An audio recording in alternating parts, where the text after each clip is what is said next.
बिस्मिल्लाहिर्रहमानिर्रहीम। जिन्नात हर घर में मौजूद होते हैं, मोमिन जिन भी और काफिर और खबीस जिन भी।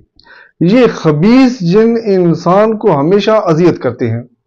रसूल खुदा सल्लल्लाहु अलैहि वसल्लम ने फरमाया, अवाहिशा अला अहलिही, जिस घर में ये रहते हैं उस घर के अफराद से कभी ये मानूस नहीं होते, लिहाजा हमेशा उनको अजियत करते रहते हैं। वो इनको अजियत करें या ना करें, ये उनको अजियत ही करते हैं। जिस घर में भी ये खबीस और ये काफिर जिन होते हैं, उस घर में चंद अलामात होती हैं।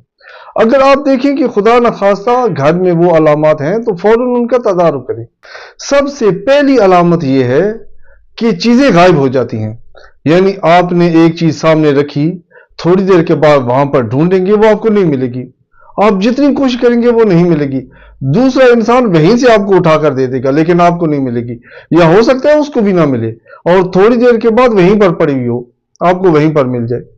या बाज़ दफा ऐसा होता है कि चीज हम एक जगह रखते हैं और मिलती हमें दूसरी जगह से है। ये पहली अलामत है।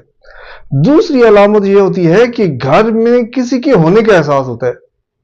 यानी इंसान को ऐसे महसूस होता है जैसे यहां से कोई शख्स गुजरा है या मेरे पीछे कोई शख्स खड़ा है। इंसान को ऐसे महसूस होता है जबकि वहां पर कोई नहीं होता। एक अलामत इसकी यह है कि अगर घर में जानवर हो, मतलब कुत्ता वगैरह रखा हुआ है, तो वो एक मखसूस जगह पर जाकर भौंकना शुरू कर देगा, जबकि वहां पर जाहिरन कोई चीज भी नहीं होगी जिसको वो भौंक रहा होगा। बाज दफा चीजों के गिरने की आवाज आती है, जबकि जब इंसान जाकर देखता है तो वहां पर कोई चीज नहीं गिरी हुई होती। या इस तरह की और आवाजें आती हैं, और ये आवाज फकत एक इंसान को नहीं आ रही होती, बल्कि सब अफराद ये आवाज सुन रहे होते हैं। मसलन एक चीज गिरी है, उसकी आवाज सब अफराद सुनेंगे, लेकिन जब वहां जाकर देखेंगे तो कुछ नहीं गिरा हुआ होगा। घर में अजीब सी बदबू आती है, बहुत दफा आती है, हमेशा नहीं आती। बहुत दफा अजीब सी बदबू आती है, बेदलील पता नहीं चलता ये बदबू कहां से आ रही है। घर के अफराद बगैर किसी वजह से बीमार हो जाते हैं। यानी डॉक्टर के पास जाते हैं तो डॉक्टर कहते हैं कि आपको कोई बीमारी नहीं है, जबकि वो बीमार होते हैं। अक्सर बांझपन होता है, यानी औलाद इन लोगों की देर से पैदा होती है या इनमें कमजोरी हो जाती है। इनमें बगैर किसी दलील के अफसुर्दगी होती है, ये परेशान रहते हैं बगैर किसी दलील के, कोई दलील नहीं होती। घर का सरपरस्त बगैर किसी वजह के गुस्से में हो जाता है और लड़ना शुरू कर देता है।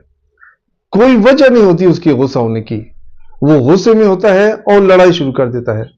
इस घर के अफराद खुशी हासिल करने के बाद, यानी इस घर में खुशी हुई, बिला फासला उनको गम का सामना करना पड़ता है। खुशी होती है लेकिन फौरन ही उसके कुछ अरसे के बाद उनको गम देखना पड़ जाता है। लिहाजा अमूमन ऐसे अफराद कहते हैं कि बहुत ज्यादा हंसना नहीं चाहिए, हंसने के बाद रोना होता है, जबकि हंसने के बाद रोना कोई मंतक नहीं होती। ये जो रोना जिंदगी में होता है, ये दूसरे अफराद लेकर आते हैं। खुदा की तरफ से कोई ऐसा कानून नहीं है कि जो हंसेगा उसको मैं फिर रुलाऊंगा भी। खुदा किसी को नहीं रुलाता। जब ये अलामात होती हैं तो इसके नतीजे में जो काम होता है वो ये होता है कि इस घर के अफराद के काम देर से होते हैं। इस घर के अफराद के कामों में ताखीर होती है। जो काम बाकी अफराद फौरन कर लेते हैं, ये लोग बहुत कोशिश करके भी इनसे वो काम ही नहीं होता। ये खबीस जिन, ये कुफार जिन बहुत ताकतवर होते हैं। ये इतने ज्यादा ताकतवर होते हैं कि ये अर्श पर जाने की कोशिश करते थे ताकि वहां से राज मालूम कर सके। वहां से फिर इनको पत्थर मारे जाते थे ताकि ये नीचे रहे। ये जो शहाब साकिब हैं, ये इन पर पत्थर मारे जाते हैं। एक ख्याल किया जाता है कि अगर इंसान नमाज पढ़े तो ये जिन इंसान को नुकसान नहीं पहुंचाते। ऐसा नहीं है, जिन नुकसान पहुंचाते हैं। हजरत नूह अलैहिस्सलाम से ज्यादा कोई इबादत गुजार नहीं था। जब तूफान नूह था, हजरत नूह अलैहिस्सलाम कश्ती में सवार थे। उस वक्त रिवायात में है कि जिन्नात बहुत ज्यादा हमले करते थे हजरत नूह अलैहिस्सलाम की कश्ती पर, जबकि हजरत नूह अलैहिस्सलाम हर वक्त हाल इबादत में होते थे। उनसे ज्यादा परहेजगार उस वक्त पूरी कायनात में कोई भी नहीं था। उनसे ज्यादा इबादत गुजार कोई नहीं था। रसूल खुदा सल्लल्लाहु अलैहि वसल्लम तशरीफ फरमा थे। रसूल खुदा के पास एक जिन आया जिसका एक हाथ कटा हुआ था। रसूल खुदा ने उससे पूछा कि तुम्हारा हाथ कैसे कट गया? उसने कहा, या रसूल अल्लाह, मैं उस वक्त काफिर था, जब हजरत नूह अलैहिस्सलाम वाला तूफान आया तो इब्लीस ने हुक्म दिया कि हजरत नूह की कश्ती को उल्टा दो। मैं हजरत नूह की कश्ती को उल्टाने के लिए गया। मैंने जैसी कश्ती को हाथ रखा, वहां से एक शख्स आया, उसने अपनी तलवार से मेरे ऊपर वार किया और मेरा बाजू कट गया। इतनी देर में इमाम अली अलैहिस्सलाम कमरे में तशरीफ लाए। वो डर गया।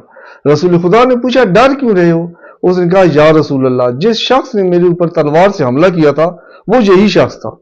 रसूल खुदा ने फरमाया कि ये मेरा भाई है। बहुत सी रिवायात हैं कि जिन्नात ने हजरत नूह अलैहिस्सलाम की कश्ती पर बहुत हमले किए, लिहाजा इनसे तदारुक के लिए खास अमलियात होते हैं जिनके जरिए आप इन जिन्नात से, इन शयातीन से निजात हासिल कर सकते हैं।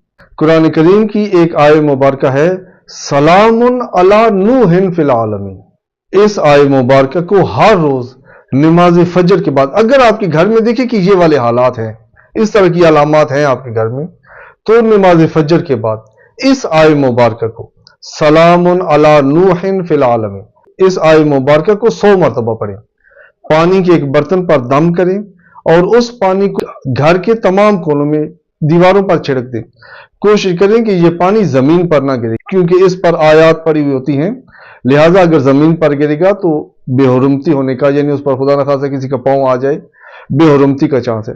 लिहाजा कोशिश करें कि इस पानी को दीवारों पर छिड़कें। एक दफा सुबह यह काम करें, नमाज इशा के बाद दोबारा 100 मरतबा पढ़ें, इस आय मुबारक को पानी पर दम करें और यह पानी पूरे घर के तमाम कोनों में छिड़क दें। इंशाअल्लाह कुछ अरसे के बाद आपके घर से ये तमाम अलामात खत्म हो जाएंगी और आपके घर में खुशहाली आ जाएगी।